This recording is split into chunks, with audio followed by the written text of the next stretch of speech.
제가 알기로는 여러분이 제게 부탁한 주제가 여러분이 그동안 궁금해하고 알고 싶었던 주제들을 부탁하신 것 같아요. 그런데 생각보다 여러분이 생각하시는 것보다 저한테 부탁하시는 주제가 굉장히 폭넓은 주제입니다. 저한테 부탁해 주시기는 구약 성경이 사실은 이제 성경이 우리 손에 오기까지, 특히 구약 성경이 우리 손에 오기까지 어떤 과정을 거쳤느냐 부탁을 해 주셔서 시간 범위 안에서 여러분과 함께 이야기를 나누도록 하겠습니다. 제가 제목을 구약 성경 만나보기라고 했는데 저기 배경에 있는 것들이 사실은 파피루스들입니다.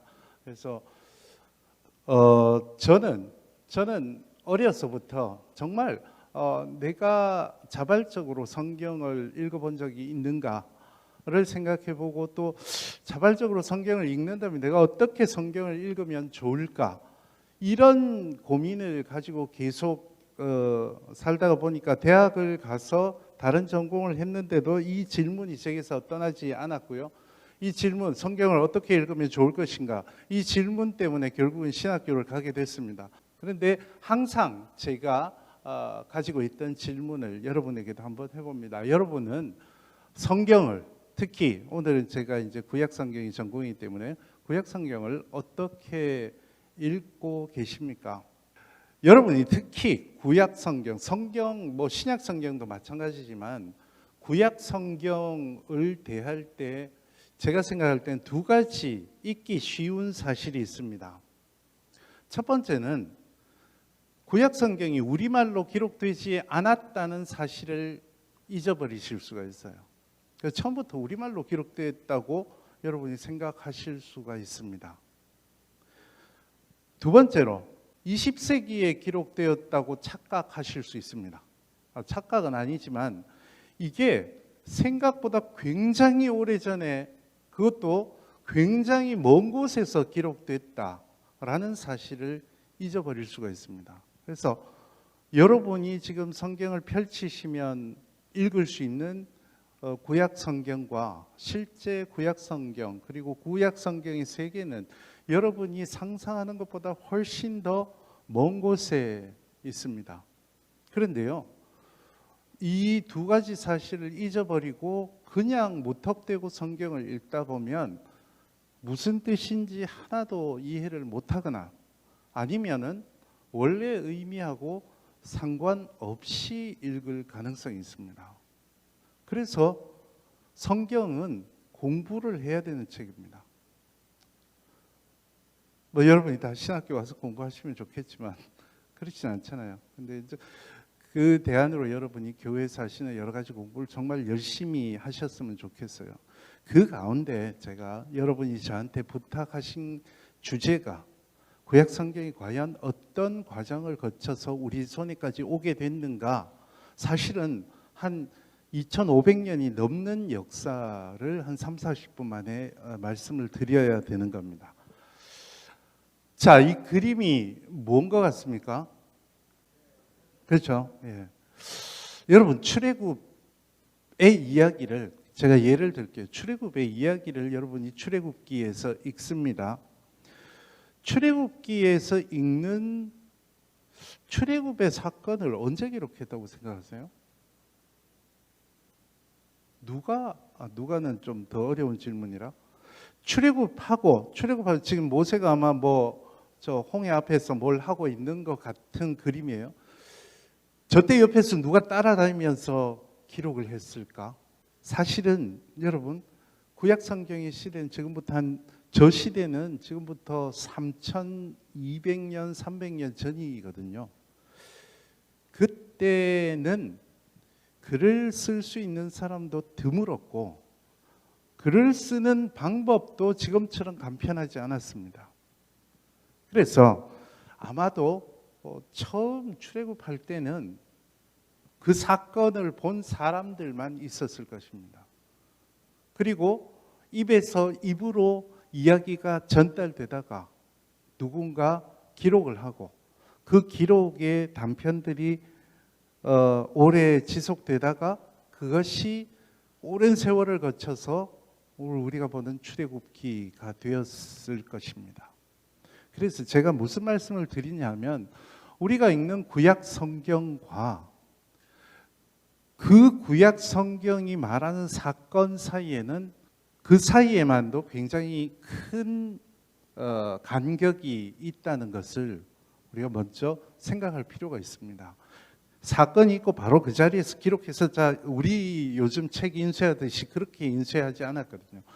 그리고 제가 말씀드린 대로 구약 성경에서 말하는 대부분의 사건들은 처음에는 입에서 입으로 전해졌습니다. 근데 구두 전승의 전통을 여러분이 무시하시면 안 됩니다. 입에서 입으로 전하는 그 거룩한 사건을 입에서 입으로 전할 때는 굉장히 조심하고 섬세하게 전했을 것입니다. 그리고 나서 기록을 하고 기록과 구약 성경 그리고 오늘 우리가 읽는 한글 성경 사이에는 엄청난 시간이 있어서 그 시간의 틈을 오늘 여러분이 다 그 파악하지 못하더라도 조금이라도 이해하실 수 있다면 좋겠습니다. 네, 여러분 구약 성경은 어떤 언어로 기록되어 있습니까? 이게 뭔지 아세요? 구약 성경은 저런 글자로 기록이 되어 있습니다. 이게 이제 히브리어입니다. 히브리어는 왼쪽에서 오른쪽으로 읽는 게 아니라 중간에 모세도 보이네요. 모세 위에 모세가 죽었나 봐요. 모세가 제일 위에 보면 바여히 아하레 모트 모시 에벳 아도나 이렇게 해서 모세 여호와의 종 모세가 죽은 뒤에라고 써 있는 거예요. 근데 이게 이제 히브리어인데 저게 히브리어 알파벳입니다. 저런 글자로 기록이 되어 있습니다. 우리말이 아니라는 것을 여러분이 먼저 아셨으면 좋겠습니다. 자, 히브리어로 그 구약 성경이 기록됐는데 우리가 보는 구약 성경이 있잖아요. 구약 성경은 언제 필사된 본문을 가지고 만들었을까요? 제가 여러분이 편한 사지선다로 1번 기원전 1000년의 필사본이다. 2번 기원전 500년이다. 기원 후 500년이다. 4번 기원 후 1000년이다. 우리가 구약 성경이 있으면 뭔가 필사본이 이것의 대상이 된 필사본이 있을 거 아니에요. 이게 언제적일 것 같으세요? 답은 원래 이런 문제 답은 4번입니다. 놀랍지 않으세요? 우리가 보는 구약 성경은 고려시대 필사본입니다. 전혀 생각 못 하셨죠? 모세의 이야기는 기원전 1200년, 뭐 어떤 분은 1400년 이렇게 이야기하는데 그것을 적은 필사본은 기원 후 정확하게 1008년, 기원 후 지금부터 한 1000년쯤 전의 필사본이에요. 이겁니다, 이거. 레닌그라드 코덱스라고 하는데 이 레닌그라드 코덱스라는 이름이 들어가 있는 것은 지금 이 필사본 원본이 레닌그라드는 레닌이 자기가 그 공산당 혁명을 하고 상트페테르부르크를 자기 이름을 따서 레닌그라드, 레닌의 도시라고 바꿨죠. 그래서 거기 이제 도서관에서 발견했어요, 우연히. 그렇다고 해서 19세기, 그것도 19세기 말에 발견이 됐어요. 그래서 레닌그라드 필사본이라고 이야기하는데 기원 후 1008년에 필사했습니다. 그럼 기원 후 1008년에 필사된 건 어떻게 하냐? 랍비들이 필사하고 나서 자기 이름도 적고 연대도 적어요, 필사본에. 근데 그 연대가 기원 후 1008년입니다. 그러면 일단 구경 한번 하고요. 이게 겉장이고 안에 보면 이게 표지고 뭐 중간에 몇 장 제가 뗐어요. 떼고 창세기 시작하는 부분입니다. 그 이전 예수님 시대도 아니고 고려 시대의 필사본을 우리가 보고 있냐? 왜 그럴 것 같으세요? 그것보다 더 오래된 게 없어서 그래요. 그것보다 더 오래된 게 없다는 이 말은 뭐냐면 필사본을 기준으로 하려면 창세기부터 말라기까지 모든 본문을 다 가지고 있어야 될 거 아니에요? 모든 본문이 다 있는 것 중에 제일 오래된 게 이거예요. 그럼 왜 그랬을까? 유대인들은 그러니까 뭐 히브리인들이 주로 이 필사본 그 히브리어 본문을 전달했으니까 이 사람들의 전통 때문에 그런데 전통적으로 유대인들은 성경 필사본이 오래 한 100년 이상 쓰면 동물 가죽이기 때문에 헤어지고 글자도 못 읽을 정도로 손상되고 그러죠. 그럼 어디 잘 보관해두면 좋은데 폐기해버리는 전통이 있었어요. 그러니까 필사를 하고 이거는 불에 태우거나 땅에 묻어버리거나 그래서 남아있는 게 없는데 그럼 저건 왜 남아있을까요? 개 중에 꼭 말 안 듣는 사람도 있거든요. 분명히 폐기해야 되는데 폐기 안 하고 어디 보관을 해둔 겁니다. 저게 보관 안 됐으면 저게 19세기 말에 발견되기 전에는 15세기, 16세기 랍비들이 필사한 필사본을 가지고 성경을 구약 성경을 보고 있었거든요.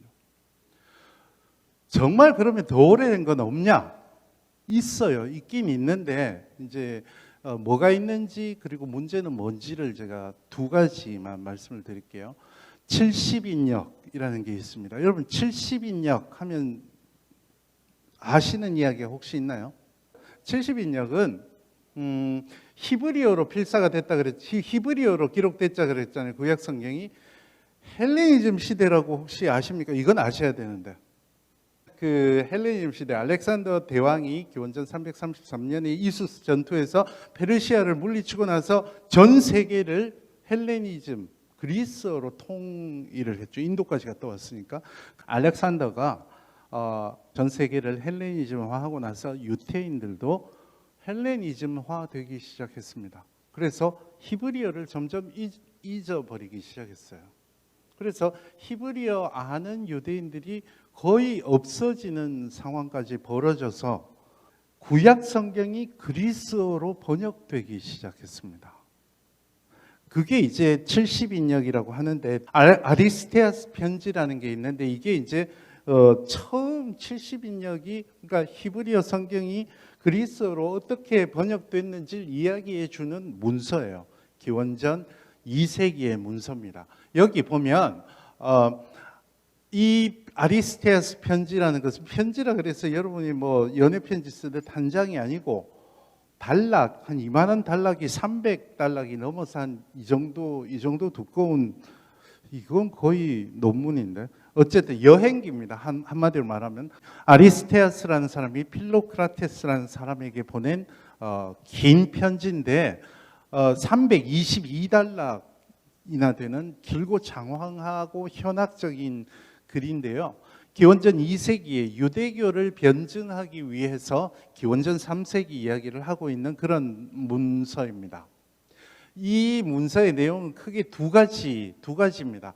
토라, 그러니까 구약 성경, 토라는 원래 율법서를 말하는 건데 어쨌든 구약 성경이 번역된 이야기와 유대교를 변호하는 이야기인데 유대교를 변호하는 이야기가 대부분이고 요컨대 알렉산드리아에 있던 파라오가 그러니까 헬레니즘의 왕이 당시에 있던 도서관 알렉산드리아 도서관 들어봤죠?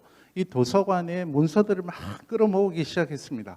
그 중에 유대인들의 율법도 들어갈 만한 가치가 있다. 그러니까 번역해서 넣자. 그래서 파라오의 명령을 받고 아리스테아스가 유대로 가서 번역자들을 초대해 옵니다. 한 지파에 6명씩 72명이죠. 72명이 와서 번역을 하는 그런 내용을 쭉 이야기하는데 여기 대부분을 187에서 300 심포지엄이 번역자들이 파라오 앞에 가서 한 명 한 명 이제 당시 지혜와 통치에 대해서 토론하는 이야기가 대부분이에요. 그래서 여기서 처음으로 왜 어떻게 번역됐는지를 이야기해서 아리스테아스 편지를 많이 이야기하는데 대부분 교회에 어떤 이야기가 전해지냐면 이 번역자들이 각자 다른 방에 들어가서 각자 번역했는데 나와서 맞춰봤더니 똑같더라 이런 이야기 들어보셨죠? 예? 그 이야기가 유통되고 있는데 여기서는 그런 이야기 안 합니다. 매일매일 번역하고 비교하고 보고하고 이런 이야기가 나옵니다. 근데 첫 번째 질문이 아리스테아스 편지에서는 번역자가 72명인데 우리 아까 70인역이라 그랬잖아요. 72명인데 왜 70이냐? 이 질문을 하고, 그 다음에 제가 늘 안타까운 게 교회에 이거하고는 전혀 다른 이야기가 유포되고 있어서 각자 다른 방에 들어갔는데 맞춰보니 똑같더라, 이 이야기만 왜 돌아다니냐. 요 두 개만 먼저 이야기했습니다. 72가 70으로 된 까닭은 뭘까요? 어떻게 하다 보니 그렇게 됐습니다. 4,4,5입이죠. 뭘 그렇게 심각하게 고개를 끄덕이세요? 근데 맞아요. 72명인데 어떤 익명의 초대 교부가 70인에 의한 성서라고 잘못 썼어요. 기원전 1세기 무렵에. 근데 이 잘못됐으면 잘못됐다고 고치면 좋겠는데 다른 사람들이 봤더니 좋거든. 그래서 그때부터 70이 됐어요. 누군지 몰라요. 누가 이렇게 했는지 모르는데 70인에 의한 번역가 하기야 그라페 그러면 거룩한 책 카타투스 헤브노메 콘타 이러면 70인에 의한이라는 뜻입니다. 저거는 그리스어를 제가 음력해 놓은 겁니다. 그러고 나서 라틴어로 넘어가면서 로마 시대에 그것이 인터프레타치오 셉투아긴타 세니오룸, 인터프레타치온 번역이라는 뜻이고 셉투아긴타가 라틴어로 70이란 말이고 세니오룸이 장로들이란 말이에요. 그래서 그렇게 하다가 보니까 여기서 70인역이 영어가 셉츄아진트거든요. 셉츄아진트라고 하는데 그 이야기가 여기서 라틴어에서 나온 거고 LXX라고도 이야기하는데 이것은 로마 숫자죠. 70을 뜻한 L이 50이고 X가 10이니까 다 더하면 70이죠. 이렇게 된 겁니다. 근데 왜 70이냐? 왜 70이 그렇게 매력적이었냐? 왠지 이게 꽉 차 보이지 않으세요? 일주일이 며칠입니까? 7을 굉장히 좋아합니다. 성경에서. 그래서 이집트에 내려간 야곱의 자손도 70명이라고 나옵니다. 그리고 모세하고 시내산에 올라간 장로들도 70명입니다. 그래서 구약성경이 원래 워낙에 70을 좋아합니다. 그래서 72 그러니까 기니까 70 이렇게 됐다는 것은 여러분이 알고 계시면 좋을 것 같아요. 그럼 우리가 알고 있는 이야기는 누가 지어낸 걸까? 제가 찾아봤어요. 너무 안타까웠어요. 제가 70인역 인문이라는 책도 쓴 적이 있거든요. 한국에 소개하려고 그러니까 이걸 찾아봤어요. 교부들의 이야기들을 다 찾아봤어요. 다 찾아봤더니 범인이 있었어요. 2세기, 기원 후 2세기 이레네우스라는 그 교부가 있어요. 이름은 아마 들어보셨을 겁니다. 이레네우스 이 양반이 이 이야기를 만들어냈어요. 각자 다른 방에 들어가서 했는데 맞춰보니 똑같더라. 이게 이레네우스가 한 이야기입니다. 그래서 원래 이야기는 아니다라는 것을 여러분이 알고 계시면 좋겠고 70인역의 필사본은 제가 요거 70인역의 필사본 중에 가장 오래된 것을 제가 여러분에게 보여드리는 겁니다. 70인역의 필사본은 2,000개가 넘게 있습니다. 히브리어 필사본은 남아있는 게 많지 않아요. 그런데 헬레니즘 시대부터 70인역을 쓰던 사람들은 뭘 이렇게 폐기하는 습관이 없었기 때문에 많아요. 2,000개가 넘습니다. 그 중에서 가장 오래된 게 저건데 기원전 3세기의 필사본입니다. 기원전 3세기의 필사본인데 뭐 저거밖에 안 남았냐? 저게 파피루스예요. 파피루스는 유기물이죠. 저게 어디서 발견됐냐 하면 미이라를 싸잖아요. 헝겊으로. 파피루스로 쌌어요. 쌌는데 싸다가 보니까 뭐가 모자랐는지 성경 필사본으로 쌌던 겁니다. 그래서 미이라를 쌌던 이걸 풀다 보니까 뭐가 글자가 있어서 봤더니 저게 신명기 본문이에요.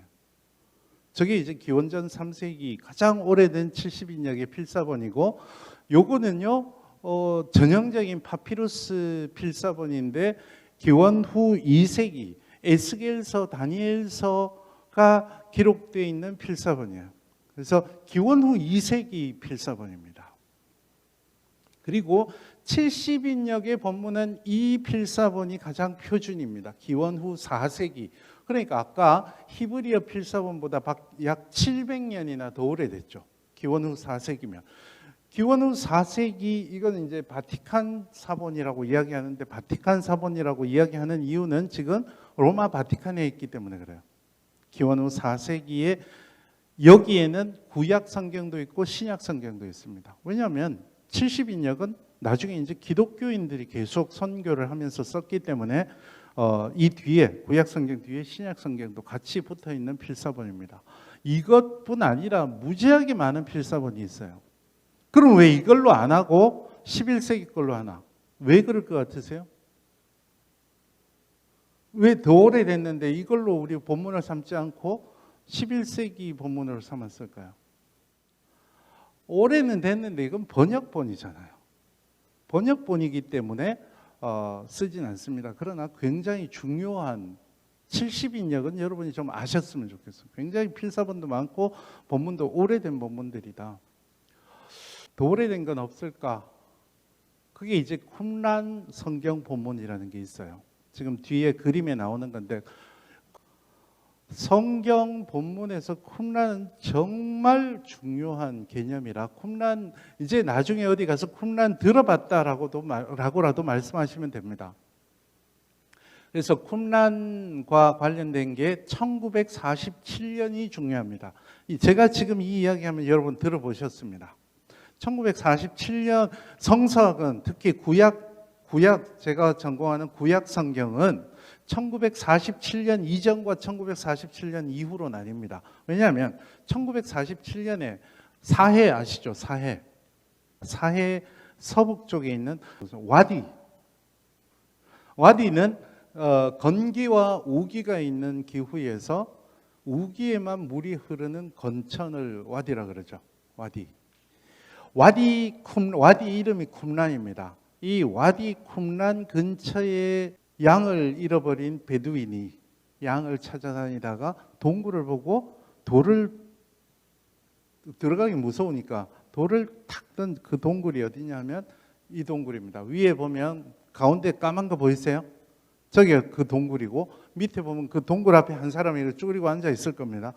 그 베두인 소년 2명이 돌을 탁 던졌어요. 들어가기 이제 뭐 늑대라도 있을 수 있으니까. 그래서 던졌더니 양 소리가 나기를 기대했지만 정작 들린 소리는 쨍그랑 하고 뭔가 깨지는 소리가 나서 들어가 봤더니 일단 사해가 있고 사해 서북 쪽인데 사해는 이스라엘의 저 위쪽 이 갈릴리 파란 거 위에 갈릴리가 있고 쭉 요단강이 내려와서 저 밑에 있는 호수인데 해수면보다 400m나 낮아서 계속 증발만 해서 여러분 사해 가서 이렇게 누워 있으면 물에 뜨고 이런 거 아시죠? 그죠? 그래서 거기서 발견이 됐는데 거기서 이런 항아리에 두루마리들이 들어 있었어요. 저 지금 옆에 있는 두루마리들이. 그래서 이 베두인들이 돈이 되겠다 싶어서 가지고 와서 천막에서 며칠 있다가 지나가는 행상에 이게 4달러에 팔았습니다. 그때부터 4달러가 유행한 거죠. 4달러에 팔았는데 그게 놀랍게도 저게 지금 이사야 필사본인데 기원전 1세기에 필사된 이사야서의 필사본이에요. 전체가 다 쓰여 있는 이사야 필사본이 2벌이 발견이 됐어요. 이게 이제 성서학계를 확 뒤집은 사건이죠. 그래서 전 세계에서 학자들이 몰려갔습니다. 뭐 롤랑 드보, 밀리 카딩, 뭐 유럽, 미국, 뭐 온 동네에서 이스라엘 이렇게 몰려들어서 1956년까지 그 쿰란 와디 첫 번째 동굴 근처에서 동굴이 11군데가 더 발견이 됐고 여기서 900여 개의 필사본이 발견이 됐습니다. 예수님 시대를 중심으로 앞뒤로 200년 사이에 900여 개의 필사본들이 집중적으로 발견이 됐는데 그중에 약 200개 정도가 성경 필사본이었습니다. 놀라운 일이었어요. 그러니까 그동안 1947년 이전에는 기원 후 1008년에 기록된 필사본이 최고라고 여기고 살았는데 1000년을 갑자기 거슬러 올라간 겁니다. 1000년을 거슬러 올라간 성경이 그것도 창세기부터 해서 에스더서를 제외하고는 모든 필사본이 다 발견이 됐어요.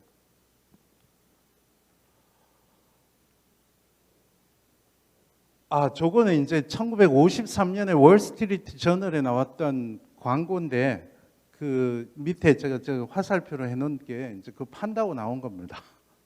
이게 이제 지원이 필요하니까 이 기원전 200년까지 거슬러 올라가는 성경 필사본 사세요 하고 1953년에 월스트리트 저널에 광고도 나왔어요. 그래서 아까 보여드린 그 이사야서를 쭉 펴보면 저래요. 이사야서를 정말 예쁘게 다 적어놨어요. 그런데요, 중요한 것은 저렇게 아주 잘 보관된 필사본이 있는가 하면 가죽입니다. 가죽이라는 말은 무슨 뜻일까요? 2000년 동안 동굴에 방치되다 보니 벌레들이 다 먹었어요. 좀이 다 먹어서 저렇게 전체가 다 보관된 필사본은 극히 드물고 여기 있는 것처럼 쪼가리들만 남았습니다.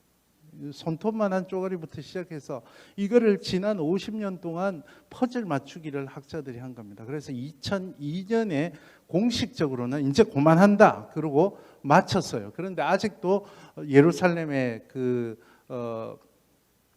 박물관 수장고에는 그 쪼가리들이 아직 많이 남아 있습니다. 이게 굉장히 중요합니다. 그래서 본문이 갑자기 1000년을 거슬러 올라간 거죠. 엄청나게 중요하죠.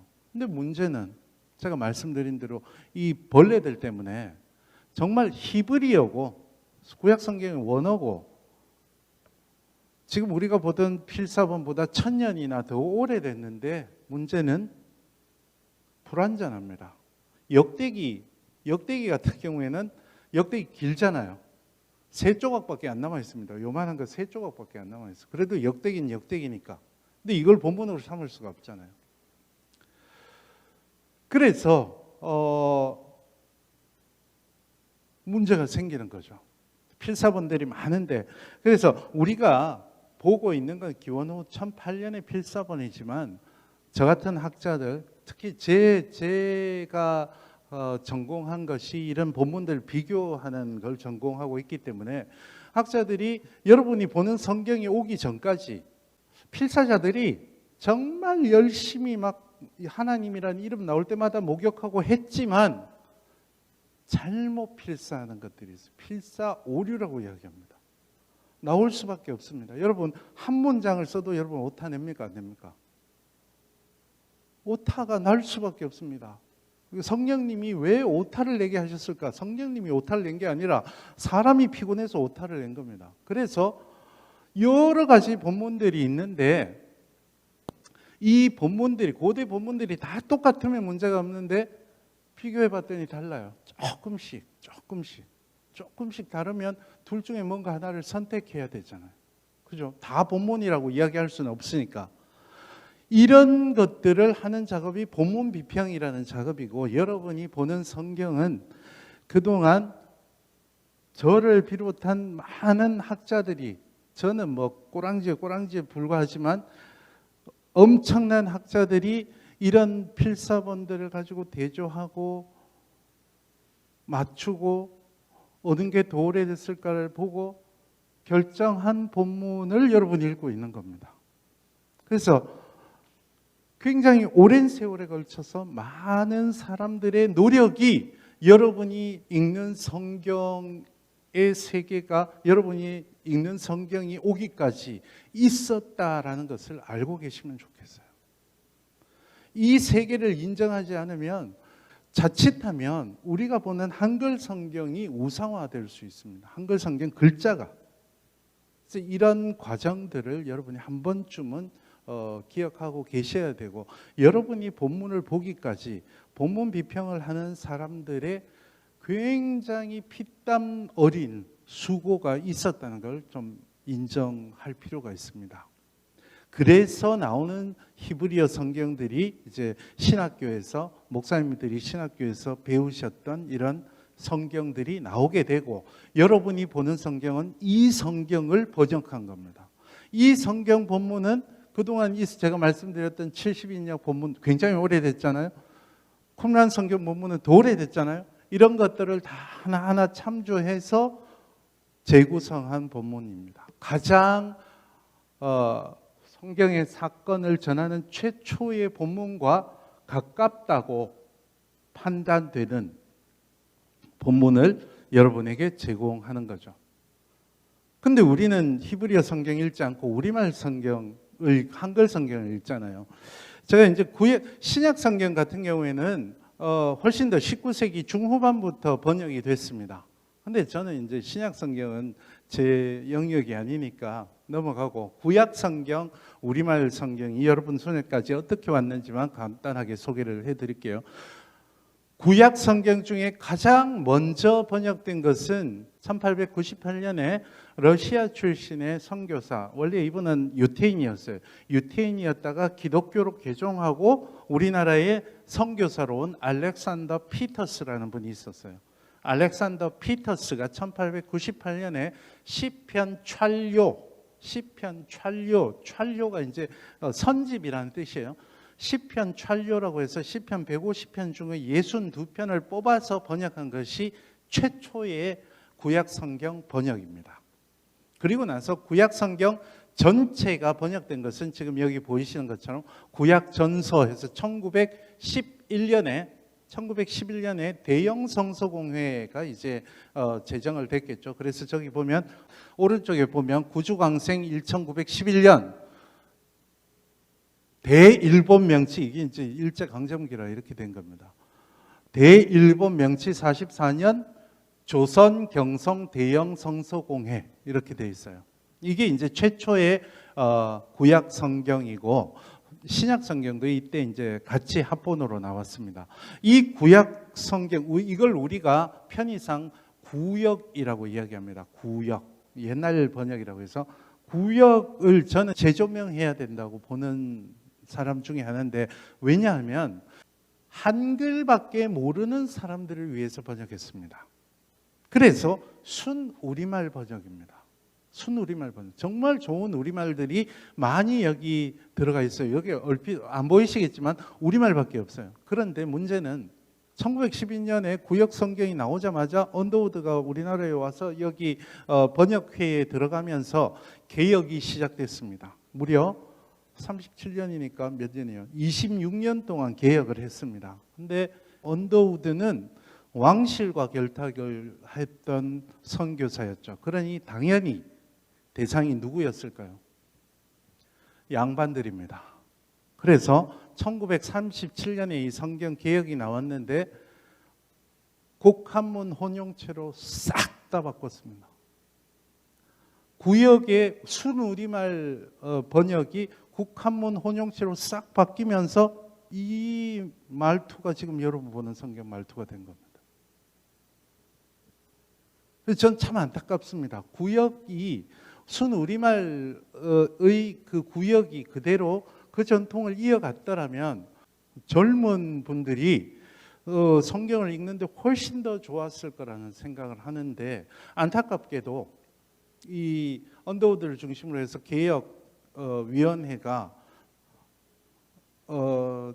곡한문 혼문 한자가 그래도 들어가야지 책같지 뭐 이러면서 이렇게 해가지고 사실은 저 개혁 성경이 그렇게 많이 바뀌지 않았습니다. 제일 위에 보이시는 1956년에 사실은 개혁성 1937년에 나왔던 개혁 성경에는 지금 안 쓰이는 받침이나 맞춤법들이 1956년에 맞춤법 개정에 맞춰서 맞춤법만 바꾸고 우리가 1998년 이전에 보던 개혁 한글 성경으로 하나도 안 바뀌고 그대로 간 겁니다. 그리고 1998년에 비로소 개혁을 개정한 게 지금 여러분이 들고 계신가요? 혹시 성경? 이게 그 98년인데 사실은 고치기는 개혁 성경에서 그러니까 구약, 신구약 다 합쳐서 한 7만여 곳을 고쳤어요. 그런데 여러분 개혁 한글 성경 읽다가 개혁 개정 읽으면 뭐가 달라졌지? 하나도 몰라요. 왜 그런지 아십니까? 저 1937년에 번역한 개혁의 말투를 그대로 유지하고 있기 때문입니다. 그리고 국한문 혼용도 거의 다 그대로 유지하고 있기 때문에 여러분이 지금 안 그래도 어려운 구약 성경을 더 이해하기 어렵게 된 것 중에 하나가 이 말투를 안 바꾸었기 때문입니다. 공동번역 성서 잠깐 말씀드리고 지나갈게요. 1977년에 그 전에 이제 바티칸 2차 바티칸 공의회가 있으면서 교황이 개신교도 형제다라고 선포하면서 갑자기 가톨릭 교회가 우리를 형제라고 이야기했어요. 우리가 가만히 있는데 형제라 그랬다가 아유 너네 왜 그러냐 그랬다고 막 그래요. 그래서 그때 이제 가톨릭 교회하고 천주교죠. 그때까지는 가톨릭 교회 고유한 성경이 없었습니다. 그때까지 성경의 중요성을 별로 못 느끼다가 개신교하고 같이 번역한 성경이 공동번역성서 1977년에 나온 공동번역성서인데 문제가 뭐냐면 구약 성경에 여호와 있죠. 여호와가 복잡한데 원래는 이 여호와라는 자음밖에 없었거든요. 원래 히브리어가 이걸 안 읽다 보니까 어떻게 읽는지 몰라서 재구성한 게 여호와거든요. 근데 개신교에서는 여호와라고 번역을 했는데 이걸 이제 그때 학자들이 제안하는 야훼로 바꿨습니다. 그러니 개신교에서 갑자기 여호와를 섬기다가 야훼를 섬기겠어요? 개신교회는 아무도 공동번역 성서를 안 봅니다. 근데 가톨릭은 그리고 하나님을 하느님으로 또 바꿨어요. 이때부터 시작해서 개신교하고 가톨릭 우리나라 전 세계에서 우리나라밖에 없습니다. 개신교하고 가톨릭이 갓이라는 이름을 두고 서로 갈라진 건 우리나라밖에 없습니다. 그러니까 가톨릭은 하느님이라 그러고 우린 하나님이라 그러죠. 제가 연구를 해봤어요. 또 해봤더니 둘 다 똑같은 뜻이에요. 하늘에 계신 분이라는 뜻이에요. 왜냐하면 하나님도 아레아였어요. 원래 아레아는 하날, 아들 아달, 하늘 하날 여기서 왔어요. 그러니까 하늘에 계신 분이라는 뜻이고 하나님도 하늘에 계신 분이라는 뜻이에요. 근데 또 언더우드 이 양반이 우리말을 잘 모르잖아요. 제가 오늘 또 왜 이렇게 언더우드를 이 양반이 이 양반이 한글을 잘 몰라서 하나는 하나지. 미국 사람 아니에요. 하나의 님을 붙였다는 거예요. 그래서 여러분이 아는 것처럼 하나님이라는 뜻은 한 분 계시니 이거 언더우드가 만든 말입니다. 원래는 하늘 아래아 찍어가지고 이게 이제 평안도 사투리거든요. 거기서 온 말인데 언더우드가 엄청난 일을 했네요. 하다 보니까 그리고 2002년에 여긴 빠졌는데 2002년에 대한성서공회에서 도저히 젊은이들이 성경을 안 읽는다. 그래가지고 여러분이 아는 표준 번역을 했습니다. 말투를 완전히 바꿨죠. 말투를 바꾸면 교회에서 볼까요? 안 볼까요? 안 봐요. 표준 번역 아무도 안 보잖아요. 게다가 여호와가 없어졌어요. 유대인들이 여호와를 안 불러요. 그 망령되이 일컫는다 그래서 주님 하고 부르거든요. 히브리어로. 그래서 주님으로 다 바꿨어요. 표준 번역 아무리 봐도 주님 여호와가 없네. 에이, 이걸 왜 봐? 뭐 이런 식으로 돼서 교회 현장에서 외면을 받게 된 거죠. 가톨릭은 한 30년에 걸쳐서 신부님들이 하나하나 번역을 해가지고 2005년에 성서를 번역을 해냈습니다. 지금은 가톨릭 교회는 저걸 보고 있고요. 대한성서공회에서 차세대를 위한 성경 번역을 지금 프로젝트를 진행하고 있어요. 저는 부정적으로 봅니다. 새 번역의 악몽이 떠오릅니다. 여기도 이제 젊은 사람들을 위해서 말투를 바꾼다 그랬는데 이거 교회에서 안 씁니다. 그래서 올해에 개역 개정을 앞으로 다시 개정하겠다라고 발표를 했습니다. 저는 그거는 굉장히 좋은 시도라고 봅니다. 최소한의 우리 교회의 전통, 개신교회의 전통을 지키면서도 좀 더 나은 번역, 이제 개정해야 될 때가 됐다. 그래서 이렇게 긴 시간에 걸쳐서 성경이 우리 손에 오게 된 겁니다. 그래서 그냥 구약 성경 그냥 팍 해서 팍 우리 손에 온 게 아니다. 이런 긴 세월에 걸쳐서 왔다라는 것을 여러분이 좀 인정하시면 좋겠다. 성경은 그래서 정리를 하면 굉장히 오랜 세월에 걸쳐서 기록됐고 전승, 손에서 손으로 이어졌습니다. 전승 과정은 매우 많은 전승 과정에서 제가 말씀드린 것처럼 매우 많은 층과 결이 생겼습니다. 그런데 여러분 성령의 역사하심을 우리는 너무 제한하는 것 같다는 생각을 해봤습니다. 구약 성경 본문에 이런 모든 과정을 전제하고 있으므로 끊임없는 연구가 그렇기 때문에 저 같은 사람도 필요한 겁니다. 성경 본문을 여러분이 더 나은 성경 본문을 더 나은이라는 것이 더 이해하기 쉬운이라는 뜻입니다. 더 이해하기 쉬운 성경 본문을 계속 개정하고 여러분에게 드리기 위해서 저 같은 사람도 있어야 되고 그것을 또 여러분이 인정해 주시고 수용하는 것도 중요하다는 겁니다. 이런 긴 역사에서. 그래서 제가 성령 이야기를 왜 했냐면 제가 수업 시간에도 학생들에게 항상 하는 이야기입니다. 성령 하나님의 역사와 조명하심은 성경 사건에 분명히 있었죠. 그죠? 그죠? 그때뿐 아니라 구두 전승 과정에도 성령 하나님은 조명하셨습니다. 이거 고백 안 하셔요? 그리고 필사하는 분들에게도 성령 하나님이 조명하셨을 겁니다. 인쇄, 번역, 그리고 계속되는 연구, 그리고 여러분의 성경 공부, 이 과정 모두에 성령 하나님이 조명하고 계시고 이 과정 모두가 하나님을 만나고자 하는 우리의 노력, 그런 과정이라고 생각을 합니다. 자, 어쨌든 경청해 주셔서 감사합니다. 일단 감사합니다. 읽고 왔었습니다.